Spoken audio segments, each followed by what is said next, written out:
ကဲအခုကတော့ကျွန်တော်ပွက်စိတ်လေးအတွက်ရေးသားဝါတစ်ခုလုပ်ပေးမှာဖြစ်ပါတယ်။ဒါကတော့အိမ်မှာရှိတဲ့ပလင်တစ်လုံးကိုကျွန်တော်အခွန်လေးချွတ်မယ်။ရေပြောင်စေးမယ်။အောက်ကရေတန့်ဘူးခွန်ထိတ်ကလေးကိုဖြတ်မယ်။ဖြတ်ပြီးသွားလို့ရှိရင်အောက်ကပြောင်နေအောင်တိုက်မယ်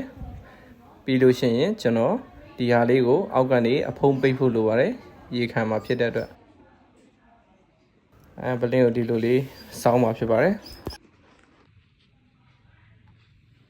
အောက်ကနေအဖုံးပိတ်ဖို့အတွက်ကျွန်တော်ဘူးကွန်ရဲ့အဖုံးလေးကိုထိပ်ပိုင်းလေးကိုဖြတ်လိုက်ပါတယ်ဖြတ်ပြီးတော့ကျွန်တော်ဆီလီကွန်လေးနဲ့လုံအောင်ပိတ်ပေးလိုက်ပါတယ်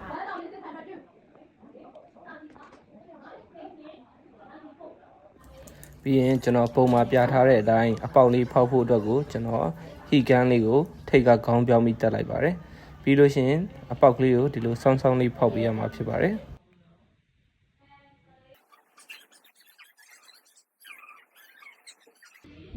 အပေါက်လေးတွေကိုပေါက်မပေါက်တေချာလေးစစ်ကြည့်ပါတယ်ဒါအပေါက်ဖောက်ပြီးရတဲ့ final result လေးပါဒါပြင်ကျွန်တော်ရေးထည့်မယ်ရေးထည့်ပြီးကျွန်တော်စမ်းကြည့်မှာဖြစ်ပါတယ်ရေးရတော့လုံနဲ့ထွက်လဲထွက်တယ် ready made လောက်ကြီးတော့အရင်မကောင်းပေမဲ့အဆင်ပြေပါတယ်တုံးလို့ရပါတယ်ဒါလေးကတော့အန်ကန်မှာဒီလိုလေးထားမှာဖြစ်ပါတယ်ကျေးဇူးပါနောက်ဗီဒီယိုလေးမှာပြန်တွေ့ကြရအောင်